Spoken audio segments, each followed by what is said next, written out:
കൽക്കി പുരാണം രണ്ടാം ഭാഗം. നമ്മൾ കഴിഞ്ഞതിൽ ഒന്നാം ഭാഗത്തിൽ കലിയുഗത്തിൻ്റെ ആദ്യ ഭാഗത്തെ പറ്റിയുള്ള പരാമർശമാണ് കണ്ടത്. ഇപ്പം കലിയുഗം എന്ന് പറയുന്നത് ദ്വാപരയുഗത്തിൻ്റെ അവസാനത്തിലാണ്. ദ്വാപരയുഗത്തിലെ ദൂഷ്യങ്ങളെല്ലാം, ദൂഷ്യം എന്ന് പറഞ്ഞാൽ ചൂതുകളിയിലൂടെ ഒരു വിഭാഗം ധർമ്മത്തിൽ പ്രവർത്തിക്കുന്നവരുടെ സമൂഹത്തിൽ ഔട്ടാവും. അപ്പം അവരെ വീണ്ടെടുക്കുവാനുള്ള യുദ്ധമാണ്. അതെപ്പോഴും ദ്വാപരയുഗത്തിൻ്റെ അവസാനത്തിൽ അല്ലെങ്കിൽ കലിയുഗത്തിൻ്റെ ആരംഭത്തിലാണ് നടക്കുക എന്ന് പറഞ്ഞു കഴിഞ്ഞു. അതിൻ്റെ ഒരു ബൗണ്ടറി ഒന്ന് ഫിക്സ് ചെയ്യേണ്ടതില്ല. അപ്പം ദ്വാപരയുഗത്തിലെ ദൂഷ്യങ്ങൾ എടുത്ത് കളയാനാണ് മൂന്നാം ലോകമഹായുദ്ധം അല്ലെങ്കിൽ മഹാഭാരത യുദ്ധമെല്ലാം നടക്കുന്നത് കൃഷ്ണൻ്റെ നേതൃത്വത്തിൽ. അപ്പം ആ കഥയിൽ ബാക്കിയുള്ള കാര്യങ്ങളെല്ലാം കുറച്ച് പറഞ്ഞു പോയിട്ടുണ്ട്. എന്നാൽ കൽക്കി പുരാണത്തിൽ കലിയുഗത്തിൻ്റെ ആദ്യ ഭാഗത്തിൽ സംഭവിക്കുന്നത് എന്താണ്? ദ്വാപരയുഗത്തിൻ്റെ അവസാനത്തിൽ നടന്ന ആ മഹാഭാരത യുദ്ധം തന്നെയാണ് പരാമർശിക്കുക. പക്ഷേ വേറൊരു രൂപത്തിൽ പരാമർശിച്ചതായിട്ട് നമ്മൾ കണ്ടു. ബൗദ്ധന്മാരെയെല്ലാം കൊന്നൊടുക്കുന്നു. ബൗദ്ധന്മാരെന്ന് പറയുന്നത് ബൗദ്ധിക സുഖങ്ങളുടെ പിന്നാലെ പോവുകയാണ്. അവിടെ പറഞ്ഞു കഴിഞ്ഞു വയറ്റിൽ പറപ്പിന് വേണ്ടിയിട്ടും വയറിനെ പറ്റി ചിന്തിച്ചിട്ടും ലൈംഗികത ചിന്തിച്ചുകൊണ്ടാണ് ആ യുഗത്തിൽ ജനങ്ങളെല്ലാം ജീവിക്കുന്നത്. അതായത് സുഖഭോഗ താല്പര്യത, എങ്ങനെയെങ്കിലും സുഖം നേടണം, ലൈംഗിക താല്പര്യം, ഇങ്ങനെയുള്ള അരാജകത്വത്തിലേക്കാണ് പോയിരുന്നത്. അതിനെയെല്ലാം തച്ചുടച്ചിട്ടാണ് ഭൗതികവാദികളുടെ സ്വത്തെല്ലാം പിടിച്ചെടുത്തിട്ട് ആർക്ക് കൊടുത്തു? ഈ നിഷ്കാമ കർമ്മം ചെയ്യാൻ, അതായത് ധർമ്മത്തിനടിസ്ഥാനം, ശേഷിക്കുന്നവർ ധർമ്മത്തിനടിസ്ഥാനമായിട്ടുള്ള ജനങ്ങളാണ്. അതാണ് അവർക്ക് വീതിച്ചു കൊടുക്കുന്നത്. ധർമ്മത്തിനടിസ്ഥാനമായിട്ട് ജീവിക്കുന്നവരെ സ്വന്തം താല്പര്യത്തിനല്ല ജീവിക്കുക, ലോകത്തെ ഒന്നായി കണ്ടുകൊണ്ട് ലോക പുരോഗതിക്കായിട്ട് എല്ലാം ആ ശക്തിക്ക് വേണ്ടിയാണ്, എല്ലാം ആ ശക്തിയാണ് പ്ലാൻ ചെയ്ത് കൊണ്ടുപോകുന്നത്. ഇങ്ങനെ ലോകം പോകുള്ളൂ. അതിന് വേണ്ടിയിട്ടായിട്ട് കർമ്മം ചെയ്യുന്ന ജനങ്ങൾക്ക് വേണ്ടിയിട്ട്. അപ്പോൾ സ്വത്തെല്ലാം അവരുടേതാണ്, ലോക പുരോഗതിക്കാണ്, ലോകത്തിന് വേണ്ടിയുള്ളതാണ്. അല്ലാതെ സ്വാർത്ഥ താല്പര്യം ഞാനെന്ന ചിന്ത വെച്ചിട്ട് ഉപയോഗിക്കാനുള്ളതല്ല. അതാണ് കഴിഞ്ഞതിൽ കണ്ടത്. ഭൗതികവാദികളുടെ സ്വത്തെല്ലാം പിടിച്ചെടുത്തുകൊണ്ട് ഭക്തന്മാരായ ജനങ്ങൾക്ക്, ധർമ്മത്തിനനുസരിച്ച് ജീവിക്കുന്ന ഭക്തന്മാരുടെ ജോലി എന്തായിരിക്കണം? നിഷ്കാമകർമ്മം, എല്ലാം ആ ശക്തിക്ക് വേണ്ടിയിട്ട്. ആ ശക്തി ഒരു സുന്ദരമായ ലോകമുണ്ടാക്കാൻ പോവുകയാണ്. അതിലേക്കായിട്ട് കർമ്മം ചെയ്യുക. അതാണ് നമ്മൾ കഴിഞ്ഞതിൽ കണ്ടത്. അപ്പം പിന്നെ വരുന്ന ജനങ്ങളെല്ലാം എന്തായിരിക്കും? കുറേ കാലം ധർമ്മത്തിനനുസരിച്ച്, പിന്നെ ഒരു രാഷ്ട്രസ്ഥിതി, ലോകം മുഴുവൻ രാജ്യങ്ങൾ സ്ഥാപിച്ചു എന്നാണ് പറഞ്ഞത്. എന്നിട്ട് കൽക്കി എല്ലായിടത്തും നോക്കി നടന്നു എന്നാണ് കഴിഞ്ഞതിൽ പറഞ്ഞത്. അപ്പം ലോകം മുഴുവൻ ഒന്നായി, എല്ലാവരും അവരവരുടെ കർമ്മം ചെയ്യുന്നു, ജീവിക്കുന്നു. നമുക്കറിയാം, ഒരു പ്രളയം നടന്നു കഴിഞ്ഞാൽ തന്നെ ജനങ്ങളെല്ലാം ഐക്യത്തോടെയാണ് പോവുക. അവിടെ ഒരു തരം ചിന്താഗതികൾ ഉണ്ടാവില്ല. എല്ലാവരും ആ പ്രളയത്തെ അതിജീവിക്കാൻ വേണ്ടിയുള്ള കൂട്ടായ പ്രവർത്തനത്തിൽ വർക്ക് ചെയ്യും.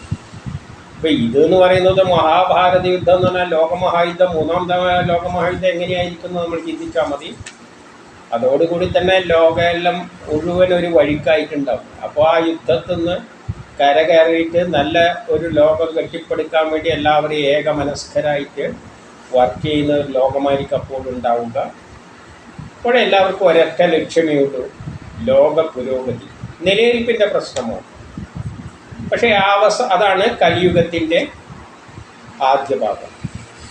പക്ഷെ കുറച്ചങ്ങോട്ട് കഴിയുമ്പോൾ പിന്നെയും എന്ത് ചെയ്യും? മനുഷ്യൻ കുറച്ച് കാലം കഴിയുമ്പോൾ, പ്രളയം കഴിഞ്ഞിട്ട് കുറച്ച് കാലം കഴിയുമ്പോൾ, അല്ലെങ്കിൽ ഇവിടെ ഒരു ഉരുൾപൊട്ടലെല്ലാം ഉണ്ടായിക്കഴിഞ്ഞാലുള്ള ഐക്യമെല്ലാം കുറച്ച് കാലം കഴിയുമ്പോൾ എന്താവും? പിന്നെ പഴയ അവസ്ഥയിലെത്തും.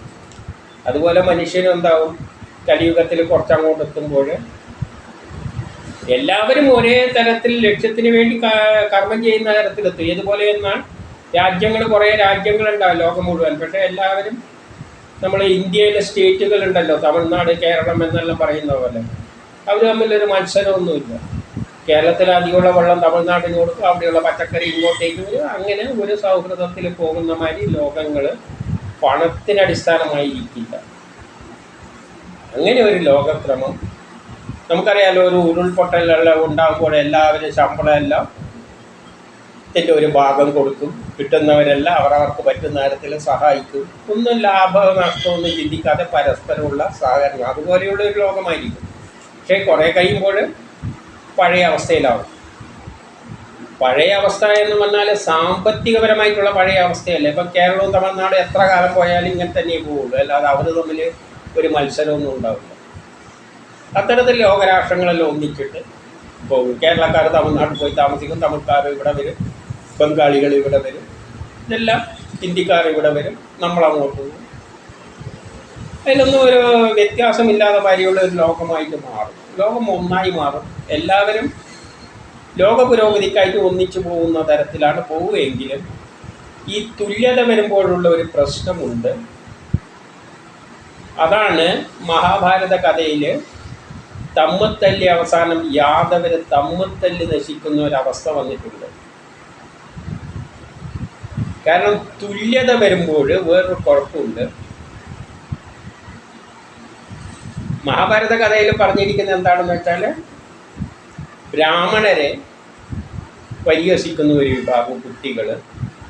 ബ്രാഹ്മണർ എന്ന് പറഞ്ഞാൽ ബുദ്ധിപരമായി ചിന്താപരമായി ചിന്തിക്കുന്ന ധർമ്മിഷ്ഠരായ വ്യക്തികൾ എന്നാണ് അതിൻ്റെ അർത്ഥം നോക്കേണ്ടത്. എപ്പോഴും ചിന്തിക്കുന്നവരെ, ബുദ്ധിമാന്മാരെ, ശരീരം, യോദ്ധാക്കൾ, ക്ഷത്രിയ സ്വഭാവമുള്ളവർക്ക് എപ്പോഴും ഒരു അത്ര ഇഷ്ടമല്ല. നമ്മളിപ്പോൾ ഒരു ക്ലാസ്സിൽ പഠിക്കുമ്പോൾ തന്നെ അവിടെ കുട്ടികൾ, പഠിക്കുന്ന കുട്ടികളെല്ലാം ഒരു കൂട്ടായിട്ടിരിക്കുന്നതാണ്. നേരെ ബെഞ്ചിൻ്റെ മുമ്പിൽ ഹൈറ്റ് നോക്കിയിട്ടാണ് ഇരുത്തുന്നെങ്കിൽ അത് പറ്റില്ല. എന്നാലും പൊതുവെ അവരൊരു ഭാഗത്ത്, ബാക്കി താല്പര്യം കുറഞ്ഞവർ പിന്നോട്ടേക്ക് പോകുന്ന ഒരു ടെൻഡൻസി നമുക്ക് കാണാം. അവരൊരു കൂട്ടായിരിക്കും. അവർ തന്നെ പരസ്പരം പറയുകയും ചെയ്യുമോ, ഇനി ഇവൻ പഠിച്ചിട്ടാണ് നാട് നന്നാക്കാൻ പോകുന്നതെന്നല്ല പരസ്പരം പരിഹരിക്കുകയും ചെയ്യും. മറ്റവന്മാർ ചിന്തിക്കും, ഇവന്മാരെന്തിനാ ഈ പഠിക്കാനാണോ വരുന്നതെന്നുള്ള എല്ലാം മനസ്സിലെന്തുണ്ടാകും. അതുകൊണ്ട് തന്നെയാണ് പണ്ട് കൃതയുഗ ഗോത്ര കാലഘട്ടത്തിലും പരശുരാമൻ ക്ഷത്രിയരെയാണ് കൊന്നൊടുക്കിയത്, ബ്രാഹ്മണരെ മുഴുവൻ ഉപദ്രവിച്ചുകൊണ്ട്. എപ്പോഴും ബുദ്ധിയുള്ളവരെ, ക്ഷത്രിയർക്ക്, ധീരരായ വ്യക്തികൾക്ക്, അല്ലെങ്കിൽ രാജ്യം ഭരിക്കുന്ന ഭരണാധികാരികൾക്ക്, ചിന്തകരെ അത്ര ഇഷ്ടമുള്ള കാര്യമല്ല. കാരണം അവർ ഈ കുറ്റാലം കണ്ടെത്തി പറയാൻ മിടുക്കന്മാരാണ്. ഇവന്മാർക്ക് എപ്പോഴും ക്ഷത്രിയരായ രാജാക്കന്മാർ അവരുടെ ഭരണം കുറച്ച് സ്വാർത്ഥതയിലേക്ക് പോകുന്ന കാണുമ്പോൾ ഈ ബുദ്ധിമാന്മാരാണ് എന്ത് ചെയ്യുക, ഇത് അവരുടെ പോക്ക് ശരിയല്ല എന്ന് പറയും. ഇപ്പം ജനം ഇത് കേട്ടിട്ട് ഇളകും. അതുകൊണ്ടാണ് ഈ എഴുത്തുകാരെ, കലാകാരന്മാരെ എല്ലാം, കലാകാരന്മാരെ, എഴുത്തുകാരെ, ചിന്തകരെ, പത്രങ്ങളെയെല്ലാം ഭരണവർഗത്തിന് പൊതുവെ ഭയമാണ്. ഭരിക്കുന്നത് ക്ഷത്രിയരാണ്. ഈ പത്രം പ്രചരണം ഇതെല്ലാം ബുദ്ധിയായിട്ട് ബന്ധപ്പെട്ടതാണ്. അപ്പം എപ്പോഴും അവർ തമ്മിലൊരു വഴക്കുണ്ട്. അതുമാതിരി ഇവിടെയും എല്ലാവരും തുല്യമായി സുഖമായി ജീവിക്കുമ്പോഴും കുറച്ചു കാലം കഴിയുമ്പോൾ ഇവർ തമ്മിൽ പരിഹസിക്കാൻ തുടങ്ങും. അതുകൊണ്ട് തന്നെ ആ നാട് നശിക്കാനും തുടങ്ങുന്നതാണ്. അതാണ് യാദവരവസാനം തമ്മിത്തല്ല് നശിക്കാനുള്ള കാരണമെന്നെല്ലാം പറഞ്ഞു വെച്ചിട്ടുണ്ട് കഥയിൽ. പക്ഷേ ഇവിടെ ഇനി എന്താണ് പറയുന്നതെന്ന് നമുക്ക് നോക്കാം. ഇപ്പോൾ ഇവിടെ എന്താ പറയുന്നതെന്ന് വെച്ചാൽ, കലിയുഗ രാജാക്കന്മാർ അധർമ്മികളായി മാറി. അപ്പോൾ എപ്പോഴും ഭരണം കഴിഞ്ഞ് കുറച്ചു കാലം കഴിയുമ്പോൾ ഇവന്മാരുടെ സ്വഭാവം എല്ലാം, യുദ്ധമെല്ലാം കഴിഞ്ഞിട്ട് എല്ലാവരും ഐക്യത്തിലൂടെ വർക്ക് ചെയ്ത് കുറച്ചു കാലം കഴിയുമ്പോൾ എല്ലാവരും ലോകമെല്ലാം ഒന്നായെങ്കിലും കുറച്ചു കാലം കഴിയുമ്പോൾ ഇവന്മാരുടെ സ്വഭാവത്തിലെല്ലാം അധർമ്മം കയറി വരും. ഭീകരന്മാരുമായിട്ട് മാറും. അവർ ഭീകരന്മാരായിട്ട് മാറും. അപ്പം ധർമ്മം എന്ത് ചെയ്യുന്നു എന്ന് വെച്ചാൽ, ഒരു ബ്രാഹ്മണൻ്റെ വേഷത്തിൽ ഈ കൽക്കിയെ സമീപിച്ചിട്ട് ദുഃഖം അറിയിക്കുന്നു. അപ്പം ധർമ്മം നശിക്കാൻ തുടങ്ങുന്നു. ഭരിക്കുന്ന ഭരണാധികാരികൾക്കെല്ലാം കുറച്ച് അധർമ്മം കയറി വരുന്നു. അത് സാമ്പത്തികമായിട്ടല്ല. ഇവിടെ യുദ്ധം നടക്കുന്നതിന് സാമ്പത്തികപരമായിട്ട് എല്ലാവരും എല്ലാം പോയി, ആ സിസ്റ്റം എല്ലാം പോയി. ഇപ്പം എല്ലാവരും തുല്യരാണ്. ഇവിടെ തുല്യരായാലും നമുക്കറിയാമല്ലോ, ഒരേ മതത്തിലുള്ളവർ തന്നെയാണ് അടിപിടി കൂടുന്നത്. അത് നമ്മൾ കാണുന്നില്ല. അതെന്തുകൊണ്ടാണ്? അവരെ ഇടയ്ക്കിലുള്ള സ്വാർത്ഥമായ ചിന്ത. ഒരേ മതത്തിലുള്ളവരാണ് ലോകത്തിലെ ഏറ്റവും വലിയ അടി നടക്കുന്നത്, സമാധാനം ഇല്ലാതാക്കുന്നത്. ഒരേ കമ്മ്യൂണിസ്റ്റ് പാർട്ടികൾ തമ്മിൽ അടിപിടി കൂടുന്നതാണ്. പണ്ട് കമ്മ്യൂണിസ്റ്റ് പാർട്ടികൾ എന്താ അടിയായിരുന്നു എന്നറിയാമോ? റഷ്യക്കും ചൈനക്കും പരസ്പരം കണ്ടുകൂടായിരുന്നു. ഇവിടെ CPM എല്ലാം ഭയങ്കര ശത്രുക്കളായിരുന്നു ഒരു കാലത്ത്. രണ്ടുപേരും ലക്ഷ്യം ഒന്ന് തന്നെയാണെങ്കിലും. അപ്പോൾ എന്ത് ആയാലും ഒരു കാലത്ത് ഇവർ തമ്മിൽ എന്ത് പറ്റും? ഈ വൈരിയെല്ലാം വരും. എത്ര മനുഷ്യൻ തുല്യമായാലും ഭരിക്കുന്ന ആളുകളിൽ തമ്മിൽ മത്സരം എന്തെങ്കിലും പേരിൽ അതുണ്ടാവും. അപ്പോൾ ധർമ്മം ഒരു ബ്രാഹ്മണ വേഷത്തിൽ, അപ്പോൾ ചിന്തകന്മാരായ ആൾക്കാർക്കെല്ലാം ഇത് മടുക്കും. എന്തെന്നാ ഇവന്മാർ കാട്ടിക്കൂട്ടുന്നു എന്നെല്ലാം തോന്നിയിട്ട് അവർ കൽക്കിയോട് പറയുന്നു, ഇവന്മാർ ശരിയായില്ല, ഇത് പോക്ക് ശരിയല്ല എന്ന് പറയുന്നു. അപ്പോൾ സത്യയുഗവും അവിടെ എത്തുന്നു. ഇവിടെയാണ് നമ്മൾ പ്രത്യേകം മനസ്സിലാക്കേണ്ടത്. സത്യയുഗം അവിടെ എത്തുന്നു എന്ന് പറഞ്ഞാൽ സത്യയുഗത്തെ ഒരു കഥാപാത്രമായിട്ടാണ് ചിത്രീകരിച്ചിരിക്കുന്നത്. യഥാർത്ഥത്തിൽ സത്യയുഗം എന്താണ്? ഈ കലിയുഗം കഴിഞ്ഞ് കഴിഞ്ഞാൽ പിന്നെ ആദ്യം എന്ന് തുടങ്ങണം. ആദ്യത്തെ യുഗത്തിന് ഗോത്ര കാലഘട്ടം, അതിനാണ് സത്യയുഗം. അതിൻ്റെ മുമ്പിലുള്ള ആ കാലഘട്ടത്തിനാണ് സത്യയുഗം എന്ന് പറയുന്നത്. സത്യയുഗവും അപ്പോൾ ഒരു കഥാപാത്രമായിട്ട് ചിത്രീകരിക്കുകയാണ്. അപ്പോൾ ഈ പറയുന്ന കൽക്കി എന്നതെല്ലാം എന്താണ്? ആ കാലഘട്ടമാണ്. അപ്പം രാമനും കൃഷ്ണനും എല്ലാം ഓരോ കാലഘട്ടമാണ്. ആ കാലഘട്ടത്തിൻ്റെ പിന്നിൽ കാലമാണ് ഇതിനെ നയിച്ചു കൊണ്ടുപോകുന്നത്. ആ ഒരു ശക്തി വിശേഷത്തിൽ അത് ജ്യോതിഷം ഗ്രഹങ്ങളുമായിട്ട് ബന്ധപ്പെട്ട് വരുന്ന കാലമാണ് എല്ലാം മാറ്റിക്കൊണ്ടു പോകുന്നത്. അതിനെ ഒരു കഥാപാത്രമായിട്ട് അവതരിപ്പിച്ചു എന്നേ ഉള്ളൂ. അല്ലാതെ സത്യയുഗം എന്ന ഒരു വ്യക്തിയൊന്നും ഇല്ല. ഇത് നമ്മൾ ഇതിലൂടെയെല്ലാം മനസ്സിലാക്കണം. ഇതെല്ലാം കഥാപാത്രങ്ങൾ ആയിട്ട് അവതരിപ്പിക്കുകയാണ്. ഇപ്പോൾ സത്യയുഗം അവിടെ വന്നിട്ട് എന്ത് പറയുന്നു എന്ന് പറഞ്ഞാൽ കൽക്കി ഒഴിഞ്ഞു കൊടുക്കുന്നില്ല. കൽക്കിൻ്റെ സമയമെല്ലാം കഴിഞ്ഞ് കൽക്കി വിട്ടുമാറാൻ എൻ്റെ കാലഘട്ടം വന്നു, ഇനി എനിക്ക് ഭരിക്കേണ്ടതാണ്, അതുകൊണ്ട് കലിയുഗം വിട്ടുകൊടുക്കുന്നത്. അപ്പം കലിയുഗം വേറൊരു കഥാപാത്രമായി. കലിയുഗം എന്ത് ചെയ്യാണ്? സത്യയുഗം അവിടെ എത്തിയിട്ട് കൽക്കിയോട് പറയുന്നു, ഇനി എനിക്ക് ഭരിക്കാനുള്ള സമയമാണ് സത്യയുഗത്തിന്. അപ്പം നമ്മൾ ചിന്തിക്കുന്നതെന്ന് വെച്ചാൽ ഈ സത്യയുഗം എന്ന് പറഞ്ഞാൽ എന്തോ ഒരു കഥാപാത്രമായിരിക്കും. യഥാർത്ഥത്തിൽ കഥാപാത്രമായിട്ട് തന്നെ അവതരിപ്പിച്ചിരിക്കുന്നത്. പക്ഷേ കാര്യം എന്താണെന്ന് വെച്ചാൽ നമ്മൾ മനസ്സിലാക്കേണ്ടത് സത്യയുഗത്തിൻ്റെ കാലഘട്ടം വരാൻ പോവുകയാണ്. അത്രയാണ് ചിന്തിക്കേണ്ടത്.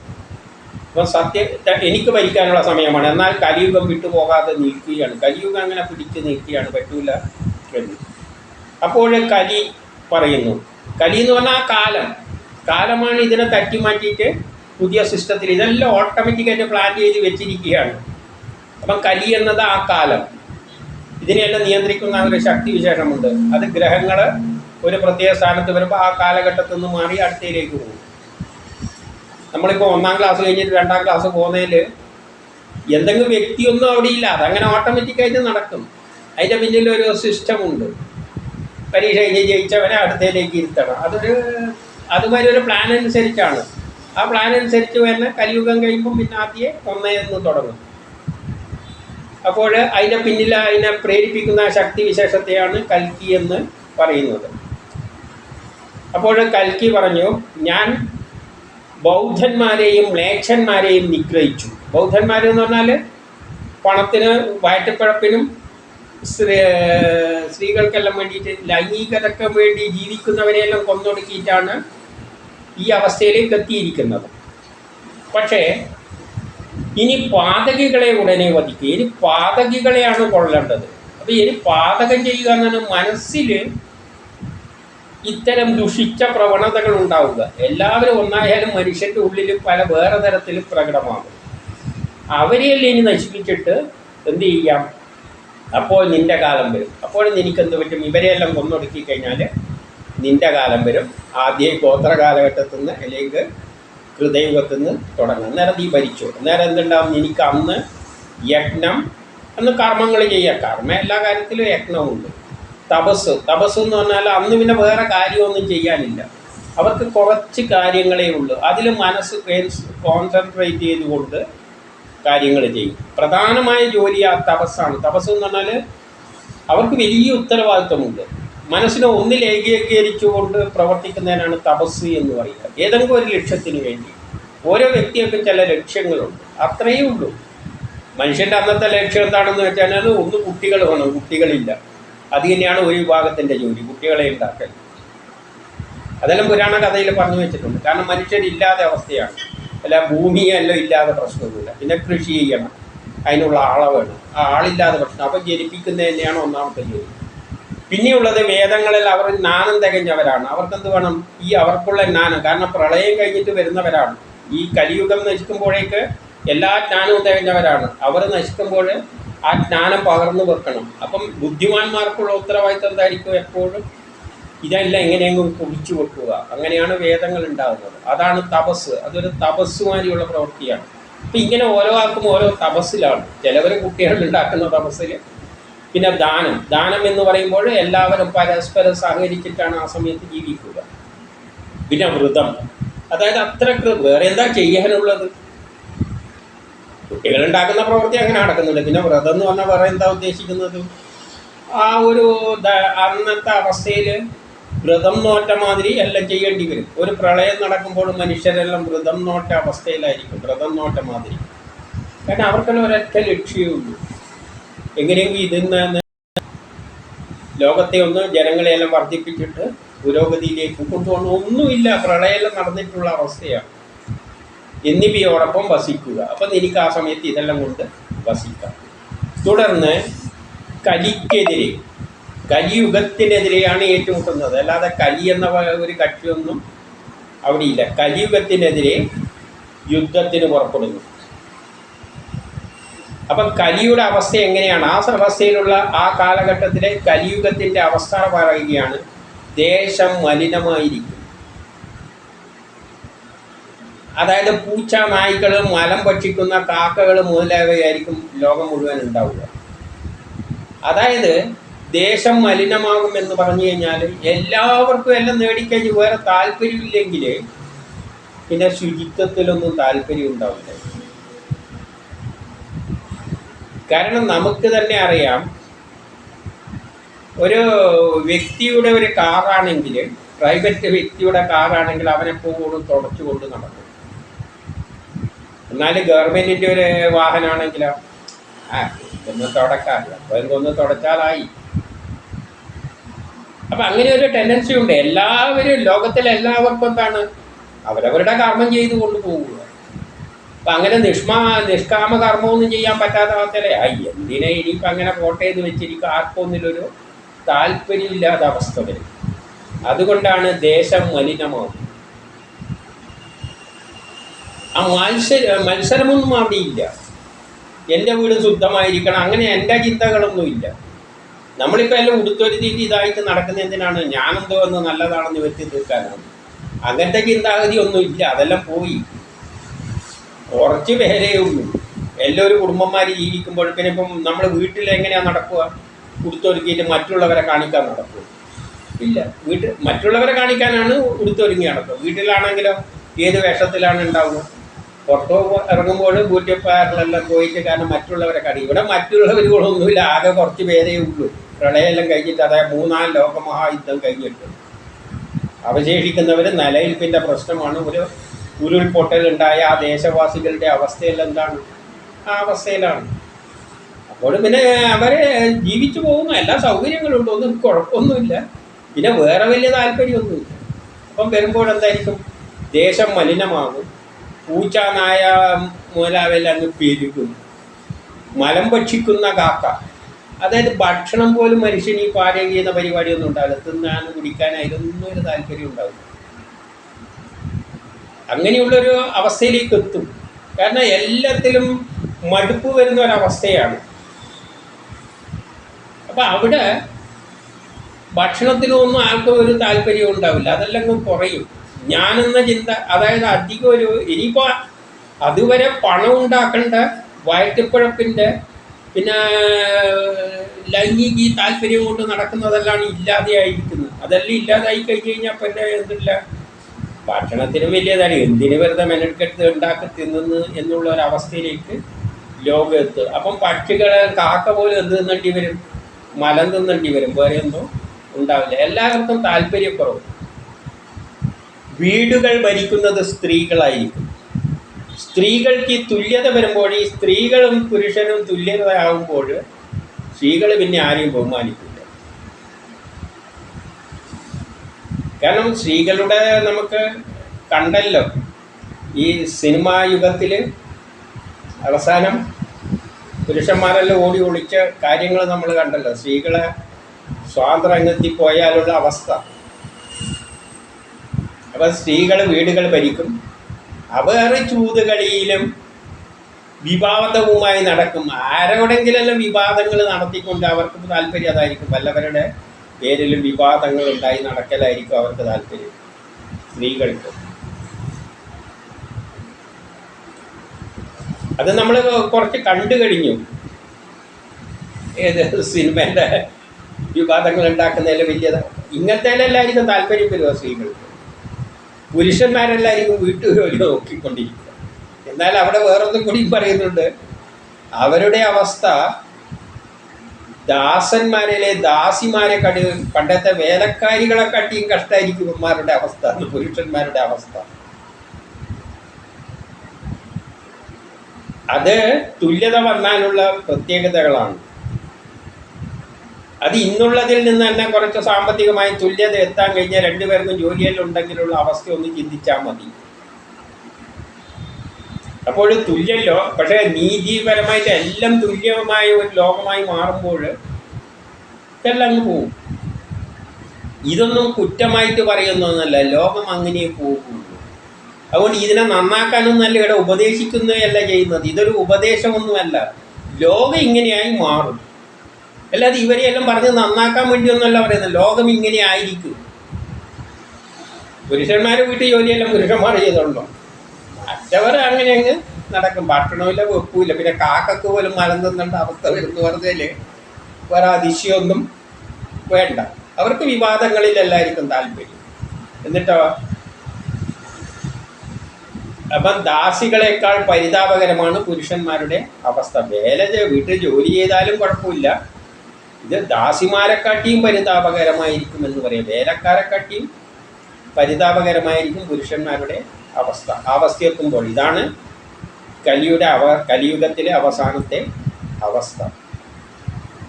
അപ്പം ഇതിനെ അവസാനിപ്പിക്കാൻ വേണ്ടിയിട്ട് കൽക്കി എന്ത് ചെയ്യുന്നു? എല്ലാവരും കൂടിയിട്ട് കലിയുടെ സേനയെല്ലാം കലിയുഗത്തിൻ്റെ സേന. കലിയുഗം എന്ന് പറഞ്ഞാൽ ഇവിടെ ഒരു മനുഷ്യനൊന്നുമില്ല, ഈ യുഗത്തോടാണ് ഏറ്റുമുട്ടുന്നത്. അപ്പോൾ എങ്ങനെയല്ല ഏറ്റുമുട്ടുന്നതെന്ന് പറഞ്ഞു കഴിഞ്ഞാൽ അവിടെ ഏറ്റുമുട്ടുന്നതിന് മനുഷ്യരും തമ്മിലല്ല പറഞ്ഞിരിക്കുന്നത്. സത്യം അഹങ്കാരവുമായിട്ട് ഏറ്റുമുട്ടും. അതായത് സത്യമൊന്നും ഉണ്ടാവില്ല, എല്ലാത്തിനും അഹങ്കാരം. കാരണം എല്ലാവരും തുല്യമായി കഴിഞ്ഞാൽ ആരാരെ ബഹുമാനിക്കണം ഒന്നും വേണ്ട. ധർമ്മവും അധർമ്മമൊന്നുമില്ല, എല്ലാത്തിനും അഹങ്കാരം പിടിച്ചു നടക്കും. അഹങ്കാരത്തോടാണ് ഏറ്റുമുട്ടുന്നത്, അല്ല വ്യക്തികൾ തമ്മിലല്ല അവിടെ ഏറ്റുമുട്ടൽ. ഇത് നമ്മൾ പ്രത്യേകം മനസ്സിലാക്കണം. ഈ യുദ്ധം എന്ന് പറഞ്ഞാൽ വ്യക്തികൾ തമ്മിലല്ല. സത്യം അഹങ്കാരവുമായിട്ട് ഏറ്റുമുട്ടും, പ്രസാദം ലോഭവുമായി അത്യാഗ്രഹവുമായിട്ട് ഏറ്റുമുട്ടും, അഭയം ക്രോധവുമായിട്ട് ഏറ്റുമുട്ടും. അഭയം ചെയ്യേണ്ടവർ ക്രോധം, ഭയമില്ലാത്തവർ ക്രോധം ആയിട്ട് ഏറ്റുമുട്ടും, സുഖം ദയോടെ ഏറ്റുമുട്ടും, പ്രീതി നരകത്തോടെ ഏറ്റുമുട്ടും, ആധി യോഗയോടെ ഏറ്റുമുട്ടും, വിനയം ഏഷണിയായിട്ട് ഏറ്റുമുട്ടും. വിനയ സ്വഭാവം ഉണ്ടാവില്ല, ഏഷണിയായിരിക്കും. പരസ്പര ഏഷണി പറയുന്ന സ്വഭാവം. മനോവൈകൃതങ്ങളെല്ലാം ഉള്ളവർ മനോസിൽ പലതര ചിന്തകളായി നടക്കുക, എന്തെങ്കിലും ചിന്തിച്ച് നടക്കുക. യോഗ എന്ന് പറയുന്നത് മനുഷ്യന് ഒരു ശരീരവും മനസ്സും ഒരു സന്തുലനത്തിൽ പോകുന്ന അവസ്ഥയാണ്. അല്ലാത്ത അവസ്ഥയാണ് ആധി. മനസ്സ് ഒരുമാതിരി ചഞ്ചലമായിരിക്കും, അപ്പോൾ ശരീരത്തെ അത് ബാധിക്കും. ഇങ്ങനെയുള്ള ദുഷിച്ച മാനസിക അവസ്ഥകളുമായിട്ടാണ് ഏറ്റുമുട്ടുന്നത്. അപ്പോൾ അവിടെയുള്ള ഏറ്റുമുട്ടൽ കഥയിൽ പറഞ്ഞു കഴിഞ്ഞാൽ മനുഷ്യർ ഇങ്ങനെയുള്ള കുറേ ദൂഷ്യങ്ങൾ ആ കാലഘട്ടത്തിൽ ഉണ്ടാവും.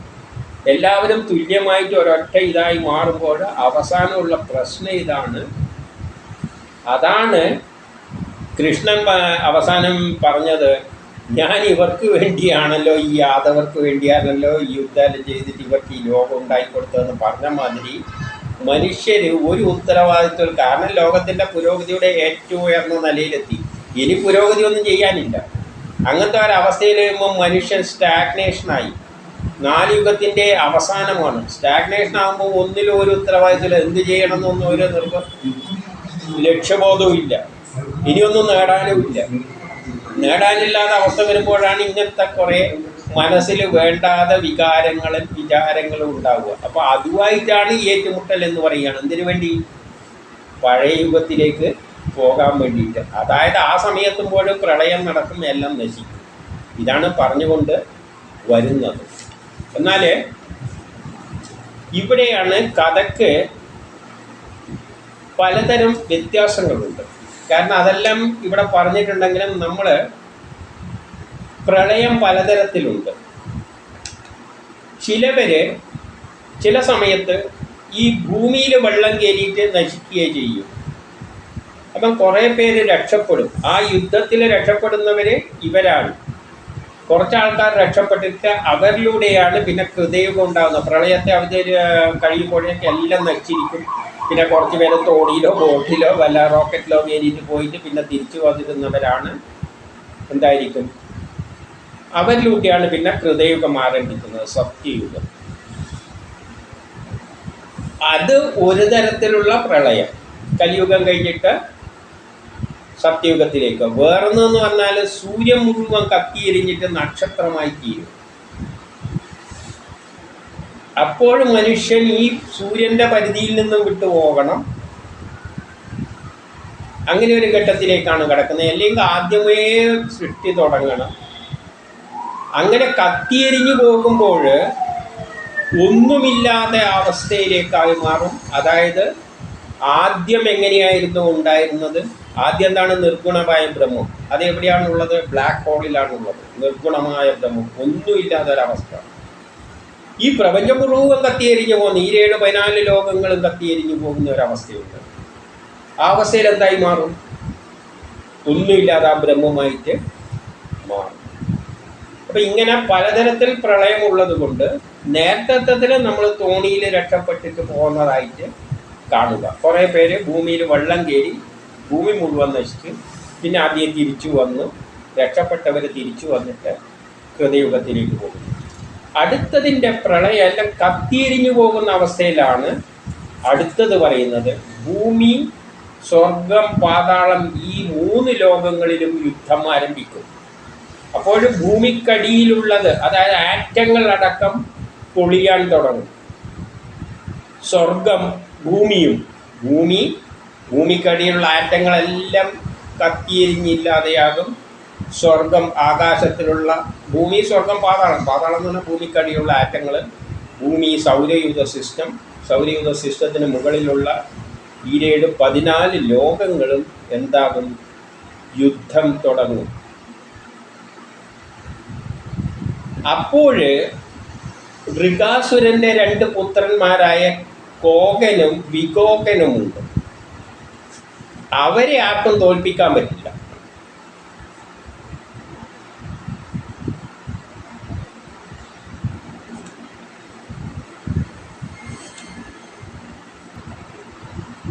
അപ്പോൾ കോകനും വികോകനും യുദ്ധത്തിന് വന്നു. അപ്പുറത്തെ പക്ഷത്ത്, കലിയുടെ പക്ഷത്ത് ചേർന്നുകൊണ്ട്. അപ്പോൾ കൽക്കിയുടെ ആൾക്കാർക്കെല്ലാം ഇവനോട് ഏറ്റുമുട്ടാൻ പറ്റില്ല. അതുകൊണ്ട് പിന്നെ കൽക്കി തന്നെ വന്നു ഇവനോട് ഏറ്റുമുട്ടാൻ. ഇവർ കോകനും വികോകനും. അപ്പോൾ അതിലിടക്ക് ഭൂമിയും സ്വർഗവും പാതാളവും എല്ലാം നശിച്ചു, കംപ്ലീറ്റ് കത്തിയെരിഞ്ഞു പോയി. പിന്നെ എന്താ ഉള്ളത്? അവസാനത്തുനിന്ന് എന്തായിരിക്കും? ഊർജമാണ് തരംഗരൂപത്തിൽ ഒഴുകുന്നത്. അപ്പോൾ ഇത് കോകനാണെങ്കിൽ ഇത് വികോകൻ. ഇത് ഓട്ടോമാറ്റിക്കായിട്ട് ഉണ്ടാകും. എല്ലാം ദ്വയമാണല്ലോ. കോകൻ ഉണ്ടാകുമ്പോൾ അതിൻ്റെ അപ്പുറം വികോകനും ഉണ്ടാകും. ഒരു തരംഗം ഉയരുമ്പോഴും മറ്റേന്ന് താഴും. അപ്പോൾ ഊർജ രൂപത്തിലാകുമ്പോഴാണ് മറ്റേ രണ്ടിൻ്റെ മുകളിലുള്ളതിന് ഒന്നിന് കോകനും മറ്റേ വികോകനായിട്ട് ചിത്രീകരിച്ചത്. ഒന്നുണ്ടാകുമെങ്കിലും മറ്റേതുണ്ടാകും. അപ്പോൾ ഇവിടെ കഥയിൽ എങ്ങനെയാണ് പറയുന്നത്? അപ്പോൾ ഊർജത്തിലെത്തി. കഥയിലെന്താ പറയുന്നതെന്ന് വെച്ചാൽ, കൽക്കി എന്ത് ചെയ്തു എന്ന് വെച്ചാൽ കോകനെ അടിച്ച് പൊളിക്കാൻ നോക്കി. കോകനെ അടിച്ചു. കോകൻ എന്ന് പറഞ്ഞാൽ ഈ പൊങ്ങിക്കിടക്കുന്ന ഈ വേവ് ഇങ്ങനെയാണല്ലോ, അതിൻ്റെ മുകളിലത്തേനെ അടിക്കില്ലാതെയാക്കി. അപ്പോൾ ഈ വികോകൻ അതിനെ നോക്കി. അപ്പോൾ അതാദ്യം എണീച്ചു വന്നു ഇപ്പുറത്ത്. കാരണം ദ്വയമായതുകൊണ്ട് വേവിന് ഒന്ന് പോയി കഴിഞ്ഞാൽ മറ്റേത് വേറൊന്നുണ്ടാക്കും. അപ്പോൾ ഈ കോകനെ അടിച്ചപ്പോൾ വികോകന് വേറൊന്നിനെ ഉണ്ടാക്കും. അത് നോക്കുന്നു കോകനെ. അപ്പം ആദ്യം കോകൻ എണീച്ചു വന്നു. അപ്പം കൽക്കി എന്ത് ചെയ്ത് വെച്ച് വികോകൻ അടിയിലെ തന്നെ അടിച്ച് പരത്തി നോക്കി. അപ്പോൾ കോകൻ ഇതിനെ നോക്കി. അപ്പം വേറൊന്നുണ്ടായി. അപ്പം ഇതിനെ നശിപ്പിക്കാൻ പറ്റുന്നില്ല. അപ്പം കൽക്കി ആ അന്തം വിട്ടു. അതായത് ഈ എനർജീനെ നശിപ്പിക്കാൻ പറ്റുന്നില്ല. നമുക്കറിയാലോ, എനർജിയെ നിർമ്മിക്കാനോ നശിപ്പിക്കാനോ പറ്റില്ല എന്നുള്ള സയൻസിൽ പഠിപ്പിച്ചു വെച്ചിട്ടുണ്ട്. അപ്പം ഈ വേവ്സിനെ നശിപ്പിക്കാൻ പറ്റുന്നില്ല. അപ്പം നമ്മൾ ആ സയൻസിൻ്റെ അവിടത്തേക്ക് എത്തിയിരിക്കുകയാണ്. അപ്പം കൽക്കി എന്ത് ചെയ്തു? യുദ്ധം മതിയാക്കിയിട്ട് നേരെ തപസ് അനുഷ്ഠിച്ചു. എന്നിട്ട് ബ്രഹ്മാവാണല്ലോ ഇങ്ങനെയല്ല സൃഷ്ടിച്ച് വിട്ടിരിക്കുന്നത്. അതുകൊണ്ട് ബ്രഹ്മാവോട് തന്നെ പോയി. അപ്പം ബ്രഹ്മാവ് വന്നപ്പോൾ ചോദിച്ചു, ഒരു രക്ഷയില്ല, ഒന്നടിക്കുമ്പോൾ മറ്റേത് നോക്കിയാണ്. അപ്പോൾ അപ്പം ജനിച്ചു വരികയാണ്. അപ്പം തന്നെ ഇതിനൊരു കാര്യം ചെയ്യണം, രണ്ടിനും ഒരേ സമയത്ത് രണ്ടിൻ്റെ ഈ തലക്കടിക്കണം. മുകളിലും ഇപ്പോൾ ഒന്നിച്ചടിച്ചു കഴിഞ്ഞാൽ സംഗതി തീരും. അപ്പോൾ ഈ ഫ്ലാറ്റാവും. ഇങ്ങനെയുള്ള തരംഗം ഫ്ലാറ്റാവും മുകളിൽ ഒരേ സമയം. അപ്പം കൽക്കി നടുവിൽ പോയിരുന്നിട്ട് രണ്ടിൻ്റെയും തലക്കൊറ്റയടി വെച്ചു കൊടുത്തു ഒരേ സമയം. അപ്പോൾ എനർജി ഇല്ലാതെയായി. എവിടെ പോയി ലയിച്ചു? ബ്രഹ്മത്തിൽ പോയി ലയിക്കേണ്ട അവസ്ഥയിലേക്ക് എത്തി. അപ്പോൾ രണ്ട് കൊടിമുടി പോലെ അവർ ചത്തു വീണു എന്നാണ് പറയുന്നത്. രണ്ട് കൊടുമുടി പോലെ. കൊടുമുടി എങ്ങനെയാണ്? ഇങ്ങനെ രണ്ട് കൊടുമുടിയല്ല, തിരിച്ചും മറിച്ചുമായ വെച്ചേ ഉള്ളൂ. അപ്പം രണ്ട് കൊടുമുടി പോലെ അവർ ചത്തു വീണു. കഥയിലൊക്കെ വിവരിക്കുകയാണ്. അപ്പോഴെന്തായി? തരംഗവും ഇല്ലാതെയായി. പിന്നെ ധർമ്മവും സത്യയുഗവും ചേർന്നിട്ട് കലിയുഗത്തോടെ ഏറ്റുമുട്ടി. ഇതെല്ലാം കഥാപാത്രങ്ങളാണ്. കലിയുഗം എന്താണെന്ന് നമുക്കറിയാലോ. അത് കഥാപാത്രമൊന്നും അല്ലല്ലോ. കഥയിൽ വരുമ്പോൾ കഥാപാത്രമായിരിക്കും. അപ്പോൾ ഇതെല്ലാം പിന്നെ ധർമ്മവും സത്യയുഗവും കൂടിയിട്ട് ഇനിയിപ്പോൾ സത്യയുഗം വരണം പോവുകയാണ്. കലിയുഗത്തോടെ ഏറ്റുമുട്ടി. അപ്പോൾ കലി എന്ത് ചെയ്തു എന്ന് വെച്ചാൽ സ്ത്രീകൾക്ക് മാത്രം താമസിക്കുന്ന നഗരിയിൽ പോയി ഒളിച്ചു. സ്ത്രീകൾ താമസിക്കുന്ന നഗരിയിൽ പോയി ഒളിച്ചു. അപ്പോൾ എല്ലാം ദ്വയമായിട്ടാണ്. ആദ്യം എല്ലാം ദ്വയമായിട്ടാണ് സൃഷ്ടിച്ചിരിക്കുന്നത്. അപ്പോൾ ആദ്യം പുരുഷനിൽ നിന്ന് പ്രകൃതിയിൽ നിന്ന് പുരുഷനുണ്ടായിട്ടുണ്ട്, അല്ലെ പുരുഷനിൽ നിന്ന് പ്രകൃതി ഉണ്ടായിട്ടുണ്ട്. സ്ത്രീയും പുരുഷനും എന്നൊരു ദ്വയം എന്നൊരു വ്യവസ്ഥിതി അവിടെയുണ്ട്. തരംഗമേ ഇല്ലാതായിട്ടുള്ളൂ, എനർജിയെ ഇല്ലാതായിട്ടുള്ളൂ. പക്ഷേ സൃഷ്ടിയുടെ യഥാർത്ഥ തത്വം എങ്ങനെയാണ്? എല്ലാം ദ്വയമായിട്ടാണ്. പുരുഷനാണെങ്കിൽ സ്ത്രീയിൽ. അപ്പം കലി എന്ത് ചെയ്തു? സ്ത്രീയുടെ യുഗത്തിലേക്ക് പോയി ഒളിച്ചു. അപ്പോൾ കൽക്കി അവിടെ ചെന്നിട്ട് ശ്രീസാമിനിയുടെ പുരിയെയും ചുട്ടു ചാമ്പലാക്കി. അതായത് ദ്വയം എന്ന അവസ്ഥയും കൂടിയും ഇല്ലാതാക്കി.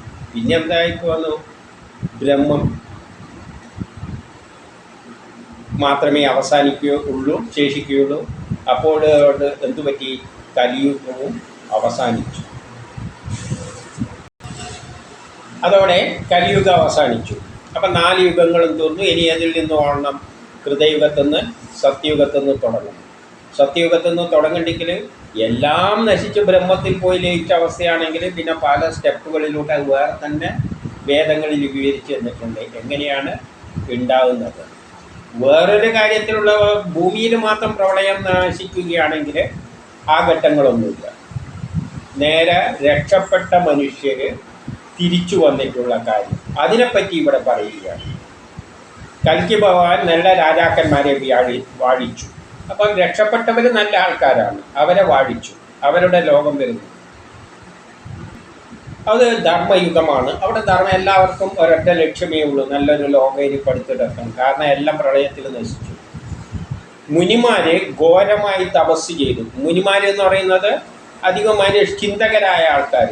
അവർ ചിന്തിച്ചിട്ട് ഇനി എന്താ ചെയ്യേണ്ടത്? നമുക്കറിയുന്ന ജ്ഞാനങ്ങളെല്ലാം ഉണ്ട്, എല്ലാം അറിഞ്ഞ് രക്ഷപ്പെട്ടു വന്നവരാണ് ജ്ഞാനം. അവരാണ് മുനിമാർ, ഏറ്റവും ജ്ഞാനം തികഞ്ഞവർ. അവരെന്ത് ചെയ്തു? തപസ് ചെയ്തു. അവർ ഗാഢമായി തപസ് ചെയ്തു ഒരു ലക്ഷ്യത്തിന് വേണ്ടി. എന്ത് ലക്ഷ്യത്തിന് വേണ്ടി? വേദങ്ങളെല്ലാം അങ്ങനെ ഉത്ഭവിച്ചു. അങ്ങനെ അവരിലൂടെയാണ് അവരുടെ ഒരു തപസ് ചെയ്യാന്ന് പറഞ്ഞാൽ അതിനുവേണ്ടി അവരുടെ ജീവിതം എന്ന് പറയുന്നത്, മുനിമാരുടെ ജീവിതം എന്ന് പറയുന്നത്, അവർക്കറിയുന്ന ജ്ഞാനങ്ങളെല്ലാം ചിന്തിച്ചിട്ട് എല്ലാം ഒരു ക്രമത്തിൽ എഴുതി വെച്ചു. അങ്ങനെയാണ് വേദങ്ങൾ ഉത്ഭവിച്ചത്.